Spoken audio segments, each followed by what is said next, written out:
जी अस्सलाम वालेकुम नाज़रीन, प्रोग्राम क्रिटिकल साइंस के साथ आपकी मेज़बान फ़ायज़ा बुखारी। आज कुछ बात करते हैं सिंध असेंबली की, जो सारा दिन आज मीडिया की खबरों की जीनत बना रहा। कितनी हैरानकुन बात थी कि इतने लोग असेंबली में मौजूद नहीं थे जितने असेंबली के बाहर लोग प्रोटेस्ट करते हुए हमें नजर आए। आज 148 अरकान ने अपने तकरीब हल्फ़े बरदारी में शिरकत की। आगा सिराज दुरानी साहब ने हलफ भी लिया और साथ उन्होंने ये मैसेज भी दे दिया कि भाई जिन लोगों को एहतजाज करना है वो असेंबली के बाहर मत आइए, वो यहाँ से इलेक्शन कमीशन का रुख कर लें। दूसरी जाने पर हमने देखा कि GDA के साथ मिलकर जमात इस्लामी, पाकिस्तान तहरीक इंसाफ, इन तमाम लोगों ने एहतजाज अपना रिकॉर्ड करवाया और ये भी कहा कि हमारा मैंडेट चोरी किया गया है और चोरी के मैंडेट के जरिए असेंबली का रास्ता अपनाया गया है। इसी के साथ साथ हमने देखा कि जहाँ पर JUI फे के अगर अरकान की बात की जाए तो उन्हें रोका गया कि वो सिंध असेंबली की तरफ ना जा सके और यहाँ पे राशिद सुमरी साहब को जख्मी भी किया गया। और उनका ये कहना था कि कितनी हैरानकुन बात है कि इससे पहले सुप्रीम कोर्ट के बाहर बिलावल और मरियम हमारे साथ एहतजाज करते हुए नजर आया करते थे, लेकिन आज पिक्चर चेंज हो जाती है। आज आसिफ अली जरदारी और मुराद अली शाह ने हमारा रास्ता रोका है क्योंकि धांधली हुई है। और इसके जवाब में बिलावल भुट्टो जरदारी ने कहा कि धांधली तो नहीं हुई, 2002 से हम इन तमाम सियासी पार्टियों से इलेक्शन जीतते चले आ रहे हैं। अगर किसी को एतराज है तो वो सिर्फ इस बात का है क्योंकि वो धांधली करना चाहते थे। इस वक्त करंट सिचुएशन जो बन चुकी हुई है, हालात किस तरफ जा सकते हैं और क्या इस वक्त वहाँ पर जो एहतजाज किया जा रहा था वहाँ पर लोगों को रोकना और उन पर लाठी चार्ज करना, सिंध गवर्नमेंट को ये इस तरह का एक्शन लेना चाहिए था या नहीं लेना चाहिए था। और हमने देखा कि आज एहतजाज करने वाली ख़वातीन जो अरकान थी उनके साथ जिस तरह से बदतमीज़ी की गई और उन्हें जिस तरह से उन पर लाठी चार्ज किया गया और उनको गिरफ्तार किया गया, ये काबिल मुज़म्मत रहा है। क्या ये तमाम तर जो अमल आज हुआ है ये सिंध असेंबली की जानिब से या सिंध हुकूमत की जानिब से ये तमाम तर इक़दाम होने चाहिए थे, नहीं होने चाहिए थे? जहाँ पे ख़वातीन के साथ एक नारवा सलूक की बात की जा रही है तो टेक्सला में हमने देखा कि किस तरह से एक खातून के साथ एक पुलिस अफसर ने किस तरह से बदतमीजी की है। पहले एक वीडियो क्लिप देखते हैं और उसके बाद अपने पैनल की तरफ बढ़ते हैं।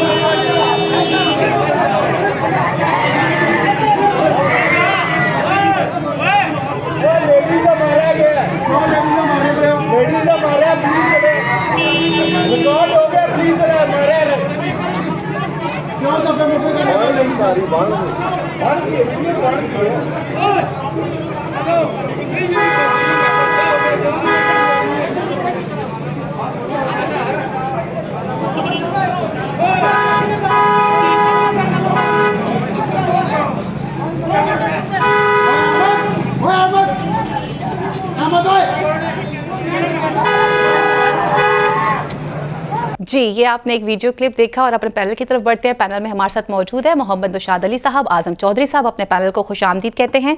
आज़म चौधरी साहब, आज हमने देखा कि सिंध असेंबली के अंदर भी तकरीब हल्फ बरदारी हुई जहाँ पे अरकान इतने शायद असेंबली के अंदर मौजूद नहीं थे जितने बाहर एहतजाज करने वाले लोग मौजूद थे। आज जिस तरह से सिंध हुकूमत की जानिब से जो रवैया इख्तियार किया गया है, आप इस रवैये को किस तरह से देखते हैं? बिस्मिल्लाहिर्रहमानिर्रहीम, शुक्रिया। देखिए, सिंध के अंदर एहतजाज उसी दिन से हो रहा है जिस दिन से इलेक्शन के नताइज का ऐलान हुआ है। मीडिया उसको उस तरह कवरेज नहीं दे रहा, ना उस तरह दिखा रहा है, लेकिन GDA की जानिब से, JUI फे की जानिब से, PTI की जानिब से, जमात इस्लामी की जानिब से तमाम जमातें वहाँ पे सरापा एहतजाज है और वो इस चीज़ पे बार बार कह रहे हैं कि हमारे साथ धांधली हुई है और इन सीटों के ऊपर दोबारा फॉर्म 45 के मुताबिक इनकी गिनती की जाए और इंसाफ फराहम किया जाए। आज जबकि सिंध असम्बली का पहला इजलास था और पहले इजलास के अंदर ही जब वो लोग बाहर आए हैं, एहतजाज करने के लिए आए हैं, तो उनके ऊपर ये नहीं किया गया कि थोड़ा सा वहाँ पे जमहूरियत का, गुरबादारी का मुजाहरा किया जाता। पुलिस उनके ऊपर टूट पड़ी और उन पर लाठीचार्ज किया गया, वहाँ पे शेलिंग भी की गई, ख़वातीन को गिरफ्तार किया गया। देखिए, ये मैं समझता हूँ कि जमहूरियत के लबादे के अंदर ये छुपे हुए वो चेहरे हैं जो एक्सपोज हो रहे हैं। ये बज़ाहिर तो जमहूरियत का दावेदार है लेकिन उनकी असलियत खुल के सामने आ रही है। बिलावल साहब कुछ दिन पहले वो बात कर रहे थे कि हम अपने दौरे इक़्तिदार में किसी को सियासी कैदी को नहीं रखेंगे, हम सबको छोड़ देंगे। लेकिन आज तो आपका पहला इजलास था और आज वो निगरान वज़ीर आला जिनका वहाँ पे कंट्रोल है सिंध में, वो जो सारी ज़िंदगी जज रहे, इंसाफ की कुर्सी पर बैठे, मैं हैरान हूँ कि उनके होते हुए इस किस्म का पुलिस का रवैया, ये तो ऐसे लग रहा है कि पाकिस्तान के अंदर जमहूरियत ना हो गई, ये तो एक बदतरीन किस्म की आप बादशाहत कह लें या डिक्टेटरशिप कह लें कि जिस किस्म के रवैये हैं। अब सिर्फ क्या एक पार्टी या दो पार्टियां सिंध की वही ठीक हैं, बाकी तमाम पार्टियां झूठ बोल रही हैं। अगर वो अपने लिए इंसाफ का वो मुतालबा कर रही हैं तो आपका जिम्मेदारी का तकाजा ये है कि आप उनके लिए उनका ग्रीवियंस दूर करें, उनके साथ बैठें। जिन सीटों के ऊपर वो कह रहे हैं कि उनके साथ धांधली हुई है, इलेक्शन कमीशन में आप लोग उनके साथ खड़े होकर उन्हें कहें ठीक है जी इसको रिकाउंट करें, इसको दोबारा रीचेक करें ये रिजल्ट्स को। आप बजाय उसके, और स्पीकर जो आगा सराज दुरानी साहब जो स्पीकर के उम्मीदवार हैं सिंध असम्बली के नॉमिनेटेड उम्मीदवार हैं, उनका आज बयान बड़ा अजीब सा था। बजाय इसके कि उनके जख्मों पर मरहम रखते, वो आगे से कह रहे हैं कि ये सारे मुस्तरद लोग हैं, ये वो लोग हैं जिनको लोगों कौम ने मुस्तरद कर दिया। भाई आप कैसे कह सकते हैं कि उनको मुस्तरद कर दिया? वो तो इल्ज़ाम लगा रहे हैं कि मैंडेट चोरी करके आप आए हैं असम्बली के अंदर। वो तो ये इल्ज़ाम लगा रहे हैं कि वो तमाम सीटें जो वो कई सालों से वहाँ पे दूसरी पार्टियां जीत रही हैं, आज उनसे वो ये कह रहे हैं कि हमसे वो भी छीन के पीपल्स पार्टी के हवाले की गई हैं। और आप बजाय एक तरफ आप जमहूरियत का दावा करते हैं, दूसरी तरफ आप ऐसी बातें कर रहे हैं। आपको तो चाहिए था अगर वाकई जमहूरी रवैये हैं आपके, तो आप उनकी जो बात है वो तो सुनते। जमहूरियत के अंदर ये डिक्टेटरशिप वाले रवैये नहीं होते। जमहूरियत के अंदर बर्दाश्त होती है और दूसरों की बात सुनने का हौसला होना चाहिए। और इसके साथ साथ आप जब हुकूमत में आ रहे हैं तो इंसाफ फराहम करना भी आपकी जिम्मेदारी है। और ये जो परसेप्शन पाई जा रही है कि निगरान हुकूमतें जो हैं, चाहे वह सूबों की हैं चाहे वफाक की हैं, वो इस वक्त जो अक्सरीती सीटें लेके पार्टियां आई हैं असम्बलियों में, कहा यही जा रहा है कि इनकी बी टीम्स हैं और उनके किरदार से ये साबित हो रहा है कि लोगों के इल्जामात ठीक हैं। अगर आज असम्बली के बाहर वो लोग एहतजाज कर रहे थे तो निगरान हुकूमत का ये काम नहीं बनता था कि उस असम्बली के कहने के ऊपर या असम्बली के जो अंदर बैठे रहे उनके कहने पर उनके ऊपर तशद्दुद किया जाता, औरतों की बेहुरमती की जाती, उनको गिरफ्तार किया जाता। इसके साथ साथ आपने देखा है पंजाब के अंदर भी एक वाकया ऐसा खातून के साथ वो बदतमीजी का आया। ये पंजाब के अंदर जो पुलिस को छूट दी गई थी ये उसके नतायज है जो बरामद हो रहे हैं, जो हम देख रहे हैं। पुलिस को इस कदर छूट दी गई थी कि पुलिस घरों के अंदर दाखिल होती थी, खवातीन की बेहुरमती करती थी, बच्चों पर तशद्दुद करती थी, घरों के अंदर तोड़ फोड़ करती थी। और पुलिस के वो जो वसी तर इख्तियारात दिए गए थे, आज उनका नाजायज़ इस्तेमाल जो है ना, पहले भी कर रही थी, आज बेतहाशा शुरू हो गया। आज सरे बाजार एक बूढ़ी खातून को घसीटा गया टेक्सला के अंदर, थप्पड़ मारा गया, उसको थप्पड़ मारे गए, उसको घसीटा, उसकी बेहुरमती की गई, जो कि सोशल मीडिया के ऊपर वो वीडियो चल रही हैं और पूरी दुनिया के अंदर हमारी बदनामी का बायस बन रही हैं। क्या सिक्योरिटी एजेंसियों का ये काम है कि अपनी आवाम के ऊपर इस किस्म के तशद्दुद की? सिक्योरिटी एजेंसियों प्रोटेक्शन के लिए होती है, आवाम को तहफ़्फ़ुज़ देने के लिए होती है। अगर उसका कोई अजीज, कोई बच्चा, किसी के ऊपर कोई जुर्म है, उसका तरीकाकार ये नहीं है कि आप खवातीन की बेहुरमती करके उसे नुशाद साहब की तरफ बढ़ते हैं। नुशाद साहब, खवातीन के ऊपर भी हम डिटेल में बात करेंगे, लेकिन सबसे पहले जो आज एक जमहूरी तरीका जिसके ऊपर बात भी की आजम चौधरी साहब ने कि जमहूरियत इसी का नाम है कि आप तनकीद को भी सुनते हैं और तनकीद बराए इस्लाह भी होती है।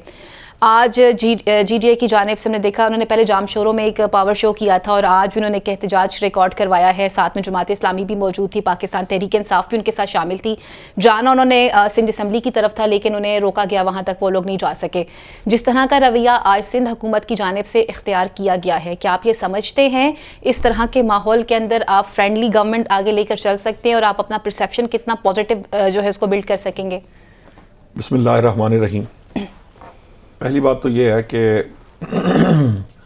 अगर असम्बली के बाहर कोई एहतजाज कर रहा है या कहीं पर भी एहतजाज कर रहा है, एहतजाज हक है और ये आइन फराहम करता है जी। लेकिन इस हक के साथ साथ जिम्मेदारी भी फराहम करता है जी। वो जिम्मेदारी निभाई जानी चाहिए उनकी तरफ से जो लॉ इन्फोर्समेंट एजेंसीज हैं और उनकी तरफ से भी जो प्रोटेस्ट कर रहे हैं। पुरअमन प्रोटेस्ट को कोई नहीं रोक सकता और ना किसी एहतजाज को रोका जाना चाहिए। अब यहाँ तक तो मैं आपकी बात से अग्री करता हूँ, लेकिन दो तीन बातें हैं मेरे जहन में ज़रूर हैं। जरूर। पहली बात तो यह है कि वो तमाम अराकीन जो पीपल्स पार्टी और एमकेएम के अलावा दीगर जमातों से इलेक्ट हुए, उन्होंने असम्बली नहीं आना था, ये वो पहले ऐलान कर चुके थे। उन्होंने हल्फ नहीं लेना था। मुझे नहीं मालूम कि अगर उन्होंने हल्फ नहीं लेना था तो जो एहतजाज करने वाले हैं उन्होंने सिंध असम्बली आके क्या एहतजाज करना था। बार अगर करना भी था तो उसकी हैंडलिंग जो है वो प्रॉपर तरीके से होनी चाहिए थी, ये दुरुस्त बात है। लेकिन असम्बली से बाहर सिंध असम्बली का कोई किरदार नहीं है। ठीक है ना। अब स्पीकर साहब जो हैं वो आज आपने सिप्तान साहब को भी सुना होगा, वो कहते हैं कि हम ये जो मेरी सिंध असम्बली की जो प्रेसिंक्स होती है ना, यानी ये इसके अंदर मैं बात कर सकता हूँ हदूद के अंदर। माल रोड पे क्या हो रहा है, इसी तरह अगर फर्ज करें वो कराची की किसी शाहराह पे कुछ हो रहा है तो वो आगा सिराज दुरानी साहब के प्रीव्यू में नहीं है, ना सिप्तान खान साहब के प्रीव्यू में है, वो असम्बली प्रेमिसेस हैं, ठीक है ना। असम्बली के अंदर वो कुछ कर सकते हैं, बाहर कुछ नहीं कर सकते, बाहर है गवर्नमेंट। अब मामला ये है कि निगरान हुकूमतें क्या करती रही हैं, क्या नहीं करती रही, पता नहीं। मुझे तो ये याद पड़ता है कि ये टेक्सला वाली बात चौधरी साहब ने की है, यकीनन बड़ी इंतहाई तशवीशनाक भी है, काबिल मुजम्मत भी है। बिल्कुल है, कराची में भी आज पहली बात तो यह है कि किसी शख्स की अगर कोई किसी के आप अजीज़ो कारब को गिरफ्तार करने की कोशिश करेंगे, कोई थोड़ी बहुत रेजिस्टेंस तो हर आदमी करता है, ये नेचुरल बात और है। ख़वातीन जो हैं, जब खातून कोई आगे बढ़ती है तो फिर मुहतात होना चाहिए आपको बहुत ज़्यादा, ये बात दुरुस्त है। लेकिन ये वाकया सिर्फ निगरान हुकूमत के दौर में नहीं हुआ, ये शायद ही कोई ऐसा दौर हो जो मैंने होश संभालने के बाद देखा हो जिसमें इस तरह के वाकयात नहीं होते, ये होते आ रहे हैं। तो किसी एक हुकूमत को टारगेट करना कोई तुक नहीं है, एक बात। दूसरी बात यह है कि जो मैं सिर्फ निगरान के पर्सपेक्टिव में उसमें बात नहीं कर रहा, लेकिन ये बात चौधरी साहब की दुरुस्त है कि पुलिस को जो है ना, ये जो पुलिस की हाई हैंडेडनेस वाला मामला है ना, ये कोई एक जगह नहीं है जी। ये आप सिर्फ एक एहतजाज में नहीं देखेंगे, ये आप अगर किसी को, वही बात है कि किसी बेचारे बंदे को पकड़ के ले जाएं, वो मामूली सा जुर्म होगा तो उसको भी, उसके साथ भी जो सलूक किया जाता है, टॉर्चर की कहानियां, करोड़ों लोगों को टॉर्चर किया गया मुल्क के अंदर, ये पुलिस फोर्स की तरफ से भी, और बड़े इस तरह के मसाइल हैं, झूठे FIR से लेके लोगों को तंग करने से लेके, ये पुलिस का ओवरऑल एटीट्यूड है जी। हमारे यहाँ पुलिस जो है अपने आप को फोर्स का हिस्सा समझती है, और फोर्स का हिस्सा समझते हुए उनकी साइकी ये है कि चूंकि इन्फोर्स नहीं करेंगे ना, जब तक हम अपनी ताकत नहीं दिखाएंगे तब तक हम पुलिसिंग नहीं कर सकते। ठीक। दुनिया भर में पुलिसिंग का कॉन्सेप्ट डिफरेंट है। पुलिसिंग एक्चुअली है कि आप सर्व करते हैं। बिल्कुल। पुलिसिंग का मतलब एज सच फोर्स नहीं है। हमारे यहाँ ये थोड़ी सी मिसकंसेप्शन है, और ये आज की बात नहीं है, पिछले कुछ 30 साल से तो मैं भी लिखता आ रहा हूँ इसके ऊपर, हम पुलिस की आइडेंटिटीज पे भी लिखते रहे हैं। पुलिस की वो तरबियत हो ही नहीं पाई, कहीं पर भी नहीं हो पाई। मैं आपको सच्ची बात बताऊं, आप किसी एक सूबे की बात कर लें, किसी इस्लामाबाद पुलिस की बात कर लें, वहां पर भी पुलिस का जो रवैया है, वो ट्रेनिंग जो होती है ना, वो है ही ऐसी कि मैंने चूंकि डंडे के साथ मामलात को चलाना है। इंटरनेशनली पुलिसिंग ये नहीं है। इंटरनेशनली पुलिसिंग ये है कि आप लोगों को सर्व करते हैं, उनको जो परेशानी प्रॉब्लम आ रही है उसमें आप हेल्प आउट करते हैं, और इसी तरीके से वो अपनी एक लाइजन डेवलप करते हैं। ये चौधरी साहब को याद होगा, ये सिटीजन लाइजन कमेटी बनी थी, और कराची के अंदर वो काम अभी भी कर रहे हैं। यहाँ तो वो CPLC थी कराची के अंदर, ये बनाने का मकसद ये था, लेकिन आज तक ये सारे मामला नाकाम हुए।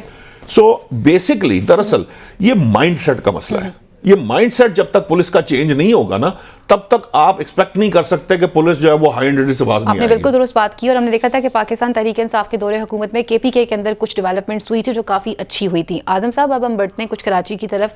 हाफिज़ नईम रहमान साहब ने आज मीडिया से जो गुफ्तगू की है, उस पर उन्होंने एक बात कही। उन्होंने कहा कि हम अपनी तहरीक जो है ना, वो स्टूडेंट्स की तरफ फॉरवर्ड करेंगे अब, और अब ये सिलसिला जो है वो तालीम इदारों की तरफ फॉरवर्ड किया जाएगा, क्योंकि ये चोरी का मैंडेट है, इसकी बनाएगी गवर्नमेंट को हम नहीं मानते, और हमें उसी दिन खुलासा हो गया था जिस दिन कराची का मेयर जो है बनाया गया था। अब आप इस मूवमेंट को किस तरह से देखते हैं, और चैलेंजेस कितने ज़्यादा हैं? फायजा, देखें, जो असल कोर इशू है, जब तक हम उसकी तरफ नहीं आएंगे, उसको हल नहीं करेंगे, ये एहतजाज का सिलसिला और ये मसाइल बढ़ते चले जाएंगे जी। क्योंकि पाकिस्तान को जो हमारा बुनियादी मकसद था वो मसाइल से निकालना था, इंतशार ख़त्म करना था। लेकिन जिस किस्म के इंतखाबात हुए हैं, बदकिस्मती से, ये बड़े अफसोस के साथ मुझे कहना पड़ रहा है, लोगों की राय ये है कि इस वक्त इलेक्शन कमीशन एक नफरत की अलामत बन चुका है। इलेक्शन कमीशन ने जिस तरह के इंतखाबात करवाए, या जिस तरह लोगों के साथ अब रवैया है उनका, इन चीज़ों को अगर एड्रेस ना किया गया, अगर बुनियादी मसला जो इलेक्शन की धांधली के ऊपर जो एतराज़ है, जब तक वो दूर नहीं किया जाता और लोगों को मुतमिन नहीं किया जाता, आप एहतजाज का सिलसिला नहीं रोक सकते। ये आगे बढ़ेगा, ये स्टूडेंट्स की तरफ भी जाएगा, ये आप देखिएगा आगे बजट आने वाला है, ये ताजरों की तरफ भी जाएगा, ये मजदूरों की तरफ भी जाएगा। और सबसे बड़ा इशू कि पाकिस्तान की इकोनॉमी इस वक्त भी स्टेबल नहीं है। पाकिस्तान की इकोनॉमी बड़ी कमज़ोर हालत में है। आपने तमाम जितनी अदायगियाँ करनी है, आपके ऊपर वो प्रेशर है। IMF की डील आपकी मैच्योर होने के बावजूद आपने जो अहदाफ यहाँ से पूरे करने हैं, वो सारे पैसे आपने अपने लोगों से इकट्ठे करने हैं, वो आपने यूटिलिटी बिल्स के जरिए इकट्ठे करने हैं, टैक्सेशन से इकट्ठे करने हैं। लिहाजा इस कौम पे बोझ बढ़ता चला जाना है। और मैं तो ये, मुझे तो जो अल्लाह ना करे, मुझे नज़र आ रहा है यहाँ के बच्चा मुझे आगे एहतजाज करता हुआ नज़र आ रहा है। किसी के पास बिल जमा करवाने के लिए पैसे नहीं है। गर्मियाँ आने वाली हैं और आप देखिएगा कि हर घर में ये स्टोरी होगी कि उसके पास खाने को रोटी नहीं होगी और बिल पड़ा होगा हज़ारों लाखों का उसके पास। इसी तरह हमने गैस का भी देख लिया, आगे पेट्रोल के ऊपर भी बहुत ज़्यादा प्रेशर है। लिहाजा ये मसाइल इस तरह हल नहीं होंगे आप लाठी से, तशद्दुद से, गैर जमहूरी रवैयों से आप इसको बंद नहीं बांध सकते। आपको कम से कम उसका जो बुनियादी इशू है उसको सॉल्व करें, इन लोगों को एतमाद में लें ताकि स्मूथ प्रोसेस आगे चले, हुकूमतें आगे बढ़े, हमारे जो बुनियादी मसले हैं हुकूमतें उन पर फोकस कर सके। अगर इन लोगों को मुतमिन नहीं करेंगे तो वो अगर प्रोटेस्ट में रहेंगे तो फिर तो कुछ हल नहीं होगा। ठीक हो गया। प्रोटेस्ट की बात भी की जा रही है, लोगों के मसाइल भी हल करने हैं, और ये कहा जाता है कि जरदारी साहब मुफाहमत में बड़े अच्छे माने जाते हैं कि मुफाहमत की पॉलिसीज़ उनके पास बहुत अच्छी होती हैं। मौलाना साहब नाराज़ हैं। आज AUIFA की जानिब से राशिद सुमरो साहब ने जो बातें की हैं कि जब हम तहरीक चलाया करते थे, सुप्रीम कोर्ट के बाहर खड़े होते थे, तो तब ये दोनों पार्टियों के जो इस वक्त नामजद जो लोग हैं ये हमारे साथ हुआ करते थे। आज हमारा रास्ता रोकना, मौलाना साहब नाराज़ हैं, उन्हें किस तरह से कन्विंस किया जाएगा और जो बाकी की दीगर जमातें उन्हें किस तरह से एक पेज पे लाया जाएगा? देखिए, पहली बात तो मैं थोड़ा सा, मैंने कहा था कल भी मैंने ये बात की थी, हम जरा ना चीज़ों को सुपरलेटिव डिग्रीज के साथ चलाते हैं। बाज़ लोग ये समझते हैं, ये समझना चाहिए कि सारे लोग नहीं, बाज़ लोग ये समझते हैं, इसी तरह बाज़ सियासी जमातें ये समझती हैं, इसी तरह से बाज़ सियासी जमातें नाराज़ हैं। चौधरी साहब की बात दुरुस्त है कि अगर उनको हम एक पेज पर लाएंगे नहीं, उनसे बातचीत का दरवाज़ा नहीं खोलेंगे, उनके ग्रीवियंस जो हैं उसको दूर नहीं करेंगे तो मसाइल तो बाहर हाल रहेंगे। मेरी ज़ाती राय में ये जिस तरह का सिनारियो चौधरी साहब ने खींचा, ऐसा कुछ नहीं होगा। ये बात दुरुस्त है कि लोग तंग हैं, और वो तंग इस वजह से नहीं है कि कोई नई हुकूमत आ रही है या वो ये जो मामलात हुए हैं इस वक्त असम्बली के अंदर पोजीशन है उससे तंग नहीं है। तंग वो ओवरऑल जो अपनी महंगाई से हैं, और वो जो महंगाई है वो अगर एड्रेस नहीं कर पाएगी कोई भी गवर्नमेंट जो भी होगी, वो उसके लिए मुश्किलात का बाइस बनेगी और लोगों के अंदर एग्रेशन भी बनाएगी। ये तो पब्लिक की हद तक की बात है। वो पब्लिक की हद तक जो चौधरी साहब कह रहे हैं वो बात दुरुस्त है। लेकिन देखिए, बिलावल साहब ने कल अपनी बात, जब वो पार्लिमानी कमेटी के जो नए उनके मुंतखब अरकान थे, उसको वहाँ पे एक अपनी पार्लिमानी कमेटी और एक अपनी सियासी कमेटी की जिम्मेदारी लगाई कि आप इन लोगों से बात करें। अच्छा, अब मामला ये है कि जब उन्होंने ये बात कही थी, इसका मतलब ये होता है, जब आप इस तरह की बात करके इंदिया देते हैं तो इसका मतलब ये होता है कि ज़रा हम बातचीत करना चाहते हैं, बातचीत को आगे बढ़ाया जाए। उसका जवाब ये है कि आप पहले अगर फ़र्ज़ कीजिए कि आप कहीं बैठे हुए थे, आप अब निकल के सिंध असम्बली भी आ गए और दूसरी शाहराहें रोक दी, 10 बंदों ने जो है वो जो कराची की मेन तरीन शाहरा वो रोकी, 5 गाड़ियां रुकी और उसके पीछे 500 गाड़ियों की लाइन लग गई। परवाज़ों में भी ताख़ीर। ठीक है, इसी तरह से आपने पूरे का पूरा शहर को जाम करने की कोशिश की, और बंदे कोई ऐसे नहीं थे। आपने अपने इंट्रो में कहा था मुझे सिंध असम्बली के बाहर 148 ने अंदर हलफ लिया, मुझे 148 बंदे बाहर नजर नहीं आए। अच्छे खासे लोग मीडिया ने देखे हैं जिन्होंने प्रोटेस्ट किया। मैंने इसलिए अपनी बात की, जी। मैंने आप पे कोई जिम्मेदारी नहीं डाली। मैंने कहा मुझे जो मैंने विजुअल देखे उसके अंदर मुझे इस तादाद में बंदे नजर नहीं आए कि ये कहा जाएगा। ठीक है, वो 2 भी हो, 1 भी हो, उसका हक है एहतजाज करने का, उसको राइट मिलना चाहिए। लेकिन मामला है क्या, जब एक तरफ से अगर आपको मुफाहमत की बात की जाएगी, आपने तो जरदारी साहब का कहा था ना, बिलावल साहब की मुफाहमत की बात बता रहा हूं कि बिलावल साहब ने तकरीर में ये कहा, अपनी गुफ्तगू के अंदर जिम्मेदारी लगाई। अब क्या फर्ज बनता है? अब फर्ज बनता है, फर्ज ये है कि इनकी तरफ से भी कोई जेस्चर दिया जाना चाहिए था। और आपको एक दिलचस्प बात बताता हूं कि ये सारा कुछ होने के बाद जेस्चर दिया गया है, क्योंकि वो तमाम तर प्रोटेस्ट खत्म कर दिए गए, मुंतशिर हो गए। अब उन्होंने यौम स्याह मनाने का कहा है, और मेरी जो इतलात है, मैंने अंदर बातचीत की है, जो मेरे दोस्त वहाँ कराची में या सिंध में मेरी बातचीत हुई है, उसके मुताबिक अब वो लोग टॉक आपस में डिस्कशन और टॉक्स करने के उसमें हैं। लेकिन बात यह है कि ये एक तरफ से आए तो दूसरी तरफ से भी ताली दोनों हाथों से बजनी चाहिए, ताली दोनों हाथों से ही बज सकती है। चलिए, अभी टाइम ही बताता है कि किस तरह से इन तमाम तर चीज़ों को आगे डील किया जाएगा और क्या मुफाहमत की जाएगी, नहीं जाएगी, और ये प्रेशर बिल्ड करके इसको इस तरह से छोड़ दिया जाएगा या इसको आगे लेकर चला जाएगा या नहीं चला जाएगा। यहाँ लेते हैं मुख्तसर सी ब्रेक, और ब्रेक के बाद मजीद इश्यूज़ को प्रोग्राम का हिस्सा बनाते हैं।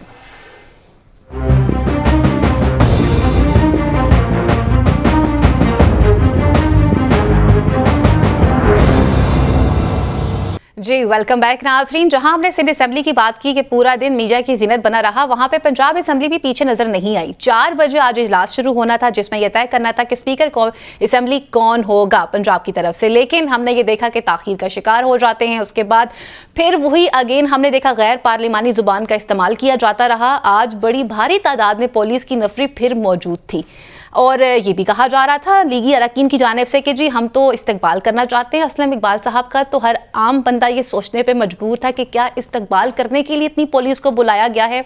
नामजद वजीर आला पाकिस्तान तहरीक इंसाफ की जानिब से मियां असलम इकबाल थे, लेकिन आज वो हाउस में मौजूद नहीं थे। बाकी दीगर कार्रवाई हुई और हमने देखा कि आज अभी थोड़ी देर पहले ही स्पीकर पंजाब असेंबली जो हैं वो मलिक अहमद खान साहब उनको मुंतखब कर लिया गया है। और आज एक और चीज़ भी देखने को नजर आई कि किस तरह से निगरान वजीर आला मोहसिन नकवी साहब जो हैं वो मरियम नवाज साहिबा से मिलने के लिए गए। किस हैसियत में मिलने के लिए गए, आखिर मिलने की वजह क्या थी, और ये चीज़ें भी सामने आ रही हैं कि अभी वो नामजद वजीर आला हैं लेकिन प्रोटोकॉल वो वजीर आला वाला इस्तेमाल कर रही हैं। आजम चौधरी साहब, आज पंजाब की सूरत हाल भी कुछ ऐसी ही रही है जहाँ पर हम सिंध की बात कर रहे हैं।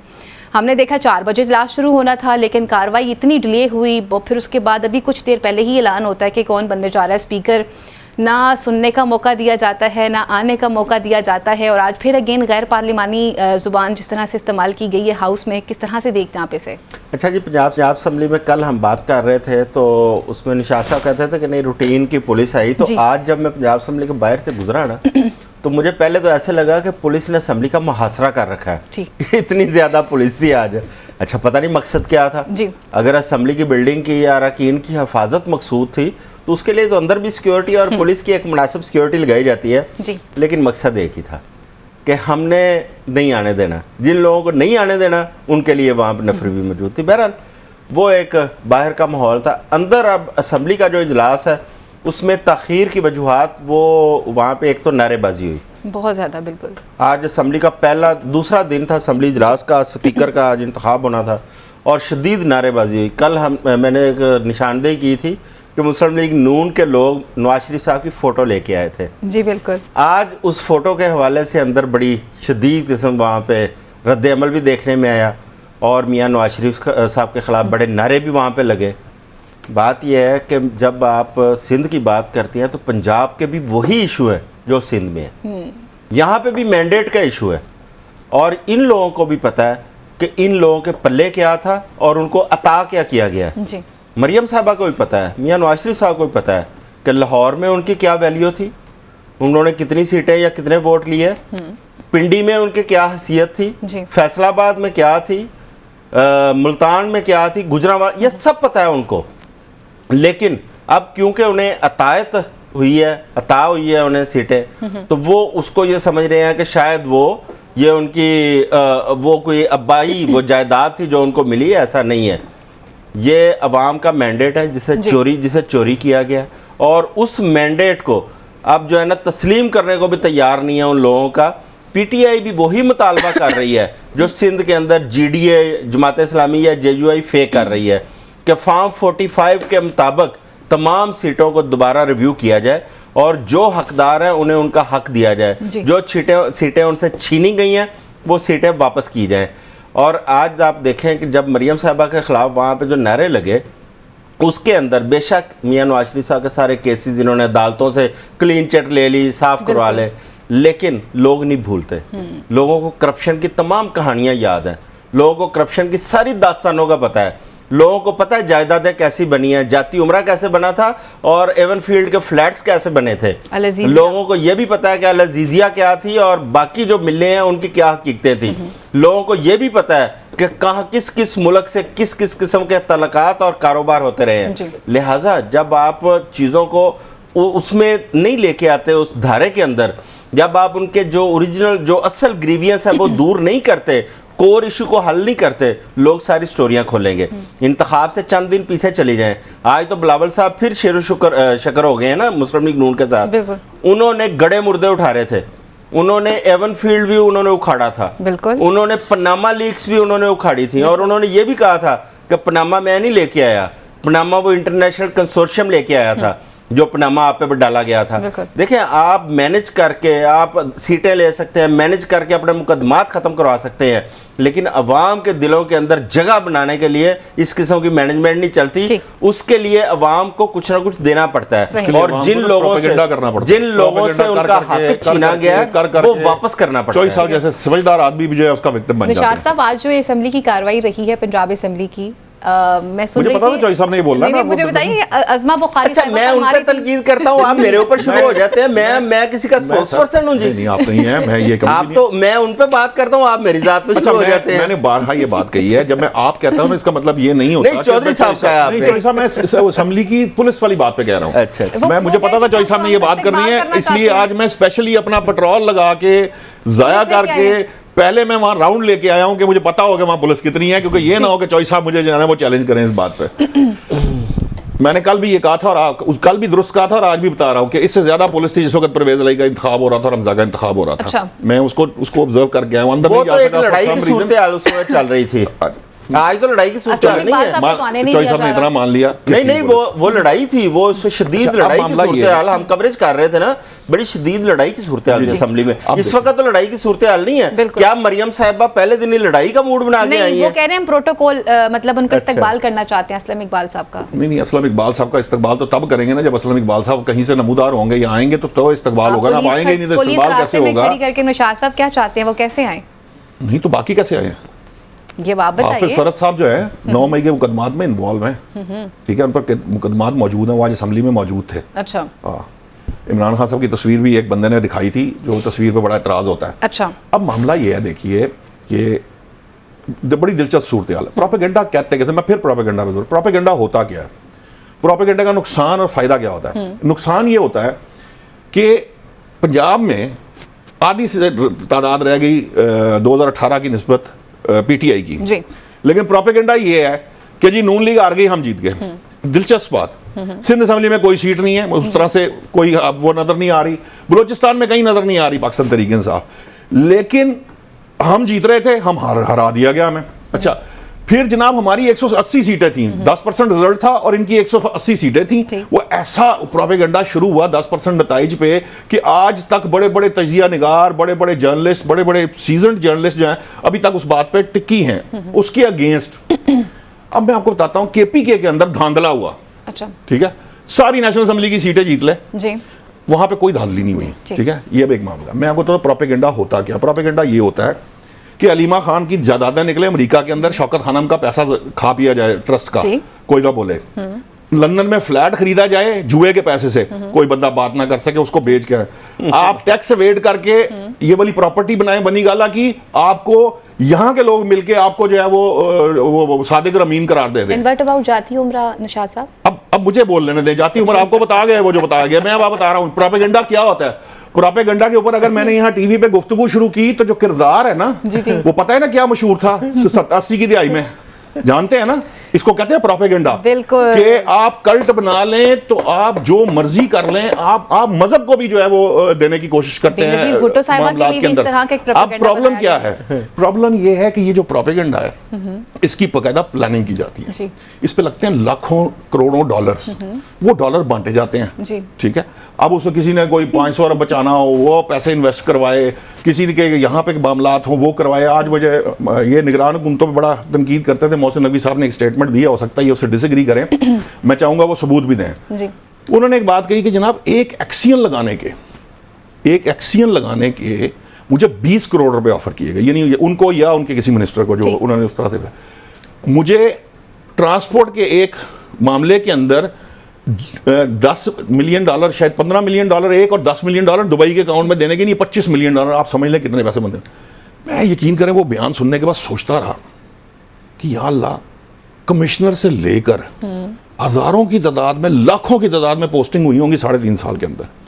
वो गोगी एंड कंपनी जो है खरबों रुपए कमाए होंगे। फराह गोगी का नाम क्यों नहीं लेते? ओहो, मेरी तो लीग चुप हो गई है। तो भाई मैं अपनी बात कर रहा हूं, मैं जर्नलिस्ट हूं, मैं सोचने लग पड़ा या अल्लाह, इतने साल के अंदर कितने खरब कमाए गए होंगे अगर ये हालात होते हैं। क्योंकि ये उसी वक्त शुरू हुआ था ना, उससे पहले कभी हमने नहीं सुना था कि कमिश्नर भी पैसे लेके लगता है, डिप्टी कमिश्नर भी पैसे लेके। यूजुअली ब्यूरोक्रेट जो होते थे ना, उनके ये मामलात नहीं होते थे। ये सिर्फ बुजदार साहब की जो 3.5 साल है उसके अंदर ऐसे ना करें, इतना मार्जिन ना दे। हमने 30-32 साल में तो यही कुछ देखा है सर। आपने जो भी मैंने भी वही जर्नलिज्म किया, उसी शहर में किया जहाँ पे आपने की है। बहुत सारी पोजीशनों पे ये होता था लेकिन बहरहाल एक सीएसपी के पर्सपेक्टिव के अंदर जो कमिश्नर, खास तौर पे कमिश्नर, जो डिप्टी कमिश्नर्स थे, वो मुझे नहीं यार, और चोई साहब को पता हो, मुझे नहीं पता, मेरे इल्म में नहीं है कि वो रिश्वतस्तानी से या किसी तरीके से लगता था। लेकिन ये देखा था, इसीलिए हम वो कोट करते हैं, या मैं कोट करता हूं कि बुजदार साहब के दौर में हमने ये भी बातें सुनी, उससे पहले नहीं सुनी थी।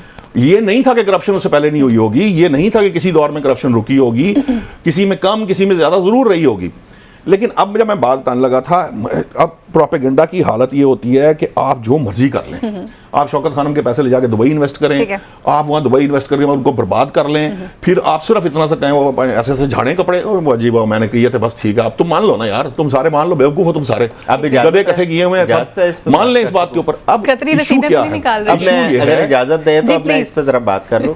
एक तो आप दिल पे ले जाते हैं, छोटी सी बात, दो लाइनें बता दूं सर, मेरे दिल पे क्या जाना है, मैं तो आपको काउंटर पर्सपेक्टिव दे रहा हूं सर।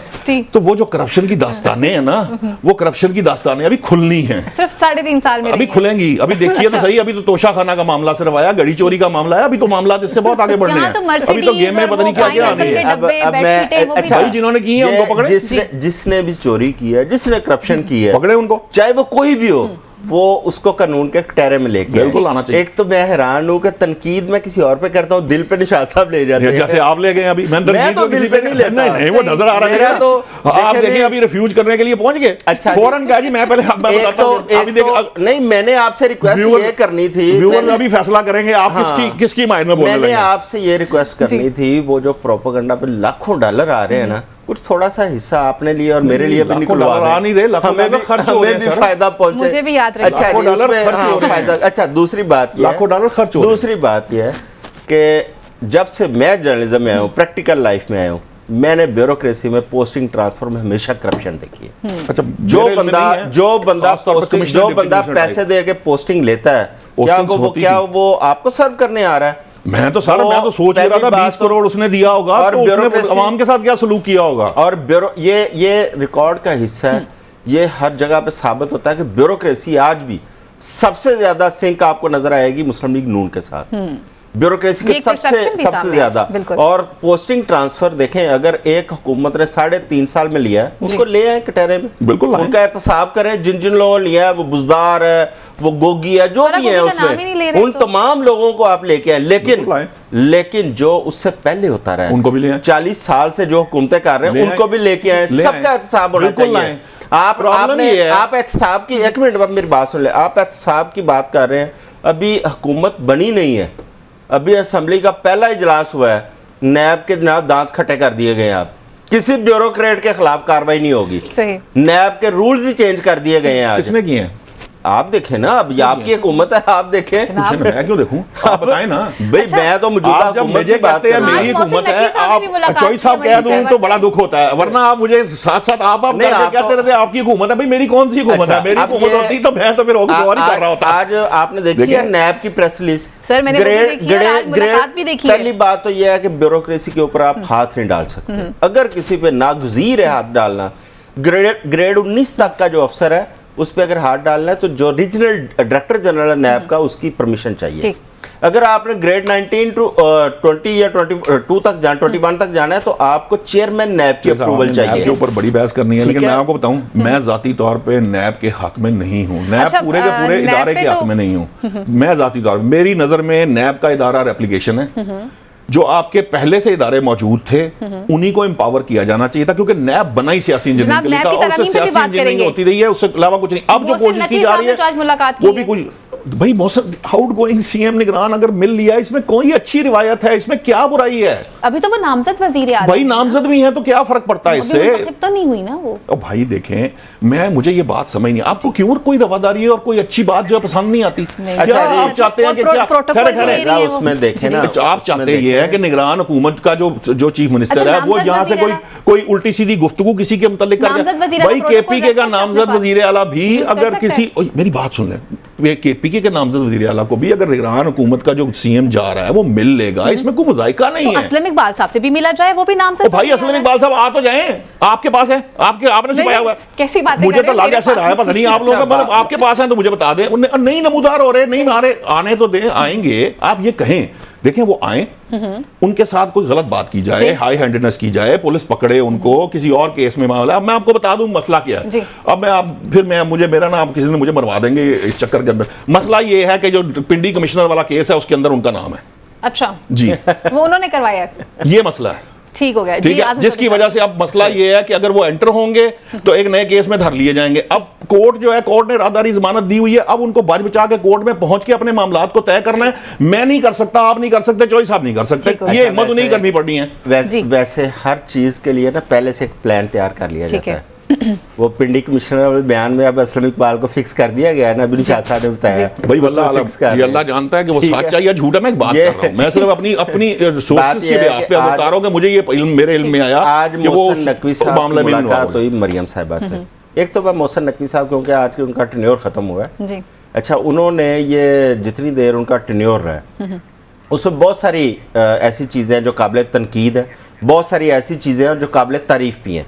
मसलन जो लोगों के बुनियादी हकूक़ के हवाले से, पुलिस के रवैयों के हवाले से, PTI के ख़िलाफ़ जो कार्रवाइयाँ की गई उस हवाले से उन पर तनकीद है, बहुत ज़्यादा लोग कर रहे हैं और बनती भी है, क्योंकि वो निगरान वज़ीर आला थे, वो किसी पार्टी का हिस्सा उनको बनना नहीं चाहिए था। लेकिन उसमें एक जेस्चर ये है कि शायद वो किसी एक ख़ास पार्टी के लिए वो सारा कुछ कर रहे हैं, ये उसमें शामिल नहीं होना चाहिए था उनको। दूसरा आ जाते हैं उनके जो उन्होंने प्रोजेक्ट्स किए हैं। उन्होंने एक ये 8-10 माह के अंदर वो वाले काम कर दिए हैं जो मियाँ शहबाज शरीफ साहब 5 साल में किया करते थे। अच्छा, उन्होंने मरियम नवाज साहबा के लिए आगे बहुत ज़्यादा चैलेंजेस छोड़े हैं। क्योंकि अगर शहबाज साहब के टेन्योर में हम देखें तो लाहौर के अंदर या पंजाब के अंदर जो प्रोजेक्ट्स तैयार हुए वो 5-5 साल में या 3-3 साल में तैयार हुए। इन्होंने 3-3 माह या 4-4 माह में प्रोजेक्ट तैयार किए हैं, जिसमें बहुत सारे अंडरपासेस हैं, ओवरहेड ब्रिज हैं, जिसमें सड़कें हैं, बहुत कुछ है, हॉस्पिटल्स हैं। अब ये सारी चीज़ें आने वाली जो वज़ीर आला है उसके लिए एक बड़ा चैलेंज होगा, क्योंकि जाहिर है उनको उससे ज़्यादा स्पीड से आगे जाना पड़ेगा। दूसरी बात, आज मोहसिन नकवी साहब जब वज़ीर आला साहबा से मिले हैं तो वो बड़ी हैरानगी की बात थी। वो ऐसे लग रहा था जैसे किसी महारानी के सामने एक सेक्शन अफसर लेवल का बंदा पेश हो रहा हो, क्योंकि वो उनकी जो बॉडी लैंग्वेज वहाँ पे थी वो ऐसी थी। जबकि मैं समझता हूँ कि मोहसिन नकवी को, क्योंकि वो अभी तक वज़ीर आला है निगरान, उन्हें एक पूरे एतमाद के साथ मरियम नवाज साहबा से मिलना चाहिए था। मरियम साहबा ने अभी बनना है, वो ऑलरेडी है, लेकिन आज मुझे कुछ मुख्तलिफ उनकी बॉडी लैंग्वेज नजर आई, जैसे मरियम साहबा वज़ीर आला हों और वो आगे एक फिक्रा करूंगा। खुशकिस्मती ये है कि मरियम नवाज जो है ना वज़ीर आला बन रही हैं। आप सोचिए, सिर्फ वहाँ पे उसकी जगह हटा के उस्मान बुज़दार को बिठा दीजिए और असेंबली में बिठा दिए, फिर मैं देखता ये आप उसको बिठा ले, वो भी आपका ये उस्मान बुज़दार ब्रेक की तरफ बढ़ते हैं। और अब तक की इत्तलात के मुताबिक जो है अहमद खान साहब ने अपना हलफ उठा लिया है और असलम इकबाल साहब जिन्हें इस वक्त गिरफ्तारी का डर था, उनकी जगह पर नाम चेंज कर दिया गया है। एक नए कैंडिडेट का नाम सामने आ रहा है पाकिस्तान तहरीक इंसाफ की जानिब से, जिसे वज़ीर आला के लिए नामजद किया गया है। अब देखते हैं कि हालात किस तरफ जाते हैं। यहाँ लेते हैं मुख्तसर सी ब्रेक और ब्रेक के बाद मज़ीद इश्यूज़ को प्रोग्राम का हिस्सा बनाते हैं।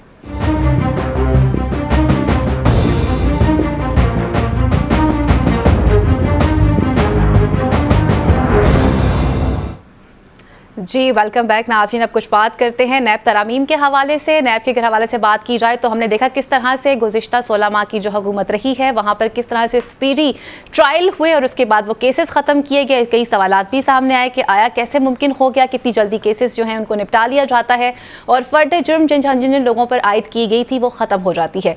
इसी के साथ साथ आज जो तरामीम हुई हैं उसमें एक चीज़ जो है वो वाज़ेह तौर पर कही गई है कि बदनीति पर मबनी जो है वो किसी भी किस्म की कोई कार्रवाई नहीं की जाएगी। तो यहाँ पर फिर एक सवाल ये भी आता है कि क्या इससे पहले नैब जो कार्रवाइयाँ कर रहा था वो सियासी और इंतकामी कार्रवाइयाँ की जा रही थी, क्योंकि मुखालिफत जो है वो नैब के हवाले से सुना था कि ये कहा जा रहा था हम इस इदारे को बंद कर देंगे, इसको नहीं होना चाहिए, इसको हम ख़त्म करना चाहते हैं। ये बात नवाज शरीफ साहब ने भी कही, आसिफ अली जरदारी ने भी कही और आज नैब की तरामीम भी सामने हैं। लाहौर में आज हमने देखा कि Lahore high court bar association का वो इंतखाब भी हुआ है। वहाँ पर इलेक्शन के दौरान जो टर्न आउट देखने को आया है वो भी काफ़ी इंप्रेसिव रहा है। इस पर भी बात करेंगे और कुछ बात करेंगे लाहौर के हवाले से कि आज लाहौर किस तरह से ट्रैफिक से मुतासिर रहा है, ये तमाम तर सूरत हाल पर भी बात करेंगे। आजम साहब, सबसे पहले हम बात करते हैं नैब तरामीम के हवाले से। नैब तरामीम की अगर बात की जाती है तो हमने देखा कि माजी में हर सियासी पार्टी ने नैब के हवाले से बातें की थी कि सियासी और इंतकामी कार्रवाइयाँ की जा रही हैं और पॉइंट्स बहुत बड़े हैं, वक्त मुख्तसर है मेरे पास, तो मैं चाहती हूँ कि आप जरा उस पर तफसीली बात कीजिए कि ये नैब की जो तरामीम की जा रही है, लेकिन तफसीली बात कीजिए। इंट्रो में नहीं बता सकती। आज एहतसाब के ऊपर सबसे ज़्यादा जो लोग कह रहे हैं कि नैब को ख़त्म करना है, ये एहतसाब का अमल शुरू भी उन्होंने किया था जी, जिसके ऊपर आज तक जो है ना एतराज़ात हो रहे हैं। वो थे सैफुर रहमान, उस एहतसाब ब्यूरो के सरबराह जो कि कतर में होते हैं और मियां नवाज शरीफ साहब के दस्ते राज थे। ये सबसे पहले उन्होंने बनाया था और उसको पॉलिटिकल इंजीनियरिंग के लिए इस्तेमाल किया गया। ये पीपल्स पार्टी कहती है, ये मैं नहीं कह रहा। पीपल्स पार्टी का ये कहना है कि हमारे ऊपर जितने मुकदमात बनाए वो सियासी मुकदमात बनाने के लिए मियाँ साहब ने एक अदारा बनाया था। उसकी आगे एक अगली शक्ल थी जो मुशर्रफ दौर के अंदर, जिसको नेशनल अकाउंटेबिलिटी ब्यूरो करार दिया गया। और आज के दिन तक नैब के ऊपर हमें कोई ऐसा केस नज़र नहीं आया जिसके कोई इस कौम को, इस मुल्क को फ़ायदा पहुँचा हो।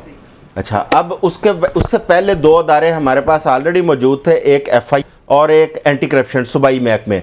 लेकिन अफसोस की बात यह है कि पाकिस्तान में जो सबसे करप्ट अफसर होता है उसे इन अदारों में तैनात कर दिया जाता है कि करप्शन की इंक्वायरियाँ करें।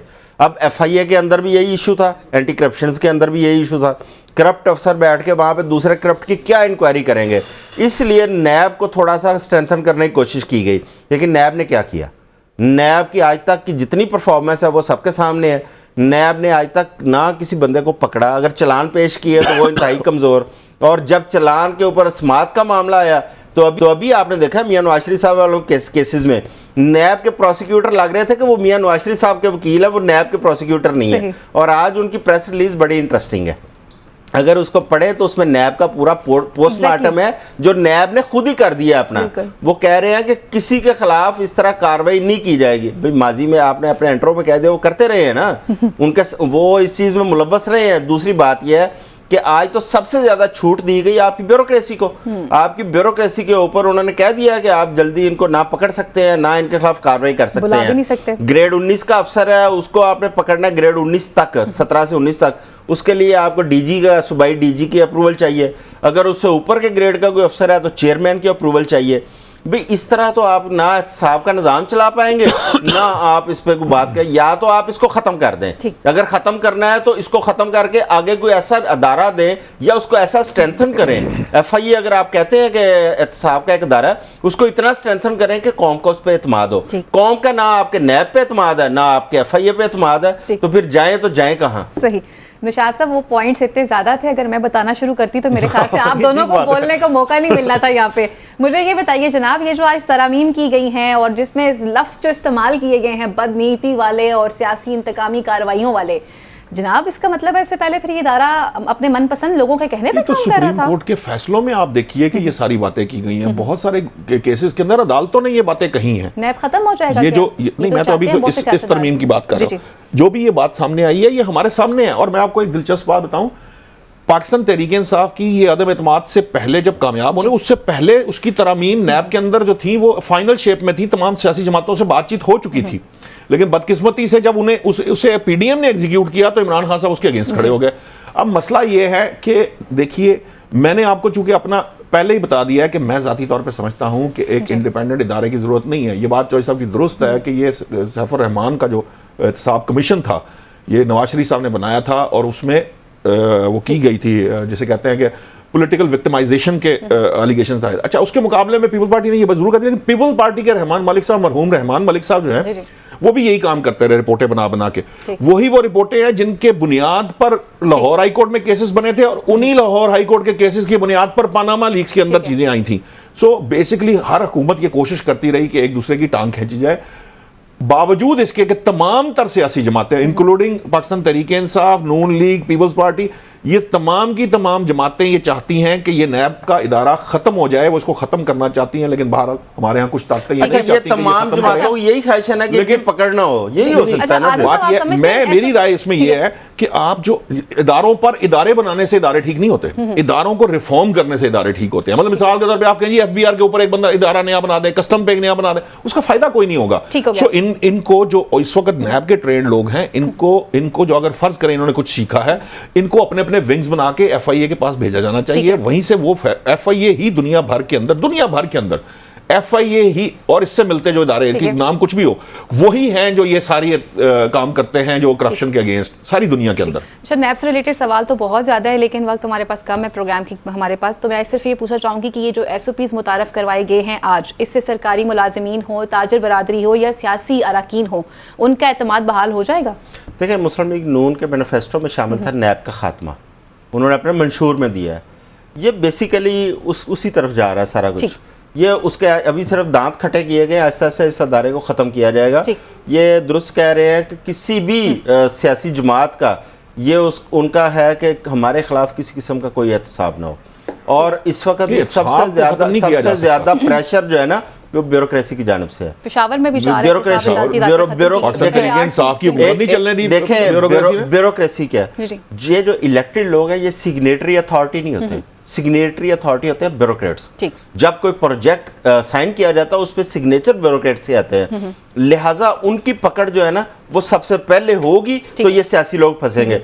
ब्यूरोक्रेट्स को निकाल दें, सियासी बंदे को पकड़ लें, ये कौन सा एहतसाब है? ठीक है जनाब, आज हमने देखा लाहौर हाई कोर्ट में भी इलेक्शन हुए हैं और वहाँ पे टर्नआउट काफ़ी अच्छा देखने को नज़र आया, लेकिन आम शहरी बहुत मुतासिर रहे हैं आज ट्रैफिक की वजह से। इस इलेक्शन को किस तरह से देखते हैं आप? भी देखिए, वो जब वकला के इलेक्शन होते हैं, बड़े सीधे सीधे इलेक्शन होते हैं, हम देखते हैं माँ सिवाय कोई एक दो बार ऐसी कोई फायरिंग वायरिंग के जो अदरवाइज ज़रा खुशी के अंदर जो फायरिंग वायरिंग, उसके अलावा हमने नहीं देखा वहाँ पे इलेक्शन का एक तरीक़ेकार है। हमेशा बार काउंसिल्स के इलेक्शंस होते हैं और दो groups usually Hamid Khan group और जो हमारी थी आसमा जहांगीर ग्रुप, ये एक मेजर रोल प्ले करते हैं उसके अंदर। तो वो आज मेरा ख्याल हामिद खान ग्रुप जो है वो हामिद खान, वो सबको पता है PTI के वो हामिद खान साहब है, तो वो खासी बड़ी उसके साथ जीते हैं लीड के साथ टू एन एक्सटेंड के वो मेरा ख्याल है डबल से भी ज़्यादा उनकी लीड थी, डबल से ज़्यादा बल्कि बहुत ज़्यादा। वो आसमा जहांगीर ग्रुप के बंदे ने 3000 समथिंग वोट लिए और इनके उम्मीदवार ने असद मंजूर साहब, उन्होंने मेरे ख्याल 7000 कुछ सौ वोट लिए। आप ये कहना चाह रहे हैं कि 4000 से ज्यादा उनकी लीड है। जमात इस्लामी से मुंसलिक। मैं एक चीज इस पे आपको बताऊं, ये था वो वाला एक रुझान जो हमने जनरल इलेक्शन में देखा, वो हमने हाई कोर्ट में भी देखा। बेशक ये मुस्लिम लीग नून पीपल्स पार्टी तस्लीम करें ना करें, लेकिन रियलिटी यही है।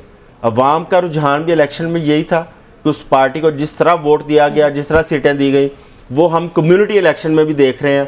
आज हाई कोर्ट पढ़े लिखे लोग हैं वकला सारे, और वो बड़ा सोच समझ के वोट देते हैं, वो आइन और कानून की पासदारी की बात करते हैं, क्योंकि यही वो लोग थे जब ये रियासती जबर हो रहा था लोगों के ऊपर, उन लोगों को अदालतों से रिलीफ दिलाने के लिए ये सफ़े अव्वल में खड़े होते थे वकला, क्योंकि अदालतों के अंदर तमाम जमानतें करवाई, केसेस लड़े इन लोगों ने। वो बड़े बड़े करीबी आगात हैं सारे से ना, मुझे शरारत सूझ रही है इन सारी चीज़ों से आगात है। अपना इलेक्शन भी लेट करा लाना सी, ठीक है।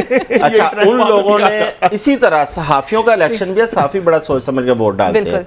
सहाफ़ी भी एक पढ़ी लिखी कम्युनिटी है और बड़ा शफाफ इलेक्शन होता है। और इनका इलेक्शन एज ए ऑब्जर्वर मुझे लाहौर हाई कोर्ट ने 2-3 दफ़ा बुलाया अपने इलेक्शन पे, मैंने देखा है, और इनका भी बहुत शफाफ इलेक्शन और टोटल बायोमेट्रिक पे है, इलेक्ट्रॉनिक मशीनों पे इलेक्शन करवाते हैं। इधर से पोलिंग खत्म होती है, आधे घंटे बाद रिजल्ट दे देते हैं। और लेकिन आज इसकी वजह से, इलेक्शन की वजह से, PSL मैच की वजह से और पंजाब असेंबली के 3 इवेंट इकट्ठे हो गए, बिल्कुल आज लाहौर में जो ट्रैफिक का बुरा हाल हुआ है, जो लाहौर शहर चौक हुआ है, अल्लाह की पनाह। हम तीनों लोगों ने आज किसी तरफ जाने का रास्ता नहीं था। लाहौर की मेजर 3, 4, 5 आर्टरीज हैं। अगर आप 3 तो आर्टरीज है मेन, आपका फिरोजपुर रोड है, आपका माल रोड है, आपका जेल रोड है, ये 3 मेजर आर्टरीज हैं, और इनको जो क्रॉस करती है वो कैनाल रोड करती है। अब इसके इर्द जब कोई एक रोड भी ब्लॉक, आर्टरी ब्लॉक होती है ना, फिर वो पूरे का पूरा सिस्टम चोक करना शुरू करता है। लाहौर के कैनाल की वजह से हो जाती है, माल रोड यहाँ की वजह से हो गई, और उधर जो है वो फिरोजपुर रोड एक वही ना वो ट्रायंगल बन गई। जब ट्रायंगल बनी तो लाहौर का एक खास जो जिसे कहते हैं ना सबर्ब निकाल के बाकी सारा लाहौर जो है वो चोक होना शुरू हो गया। बिल्कुल आपने दुरुस्त फरमाया है। प्रोग्राम का वक्त भी यहीं पर खत्म हुआ चलता है। मेरे मौजनल को और अपनी मेज़बान फाइजा बुखारी को अगले प्रोग्राम तक के लिए इजाजत दीजिए। अल्लाह ने के बाद, पाकिस्तान जिंदाबाद।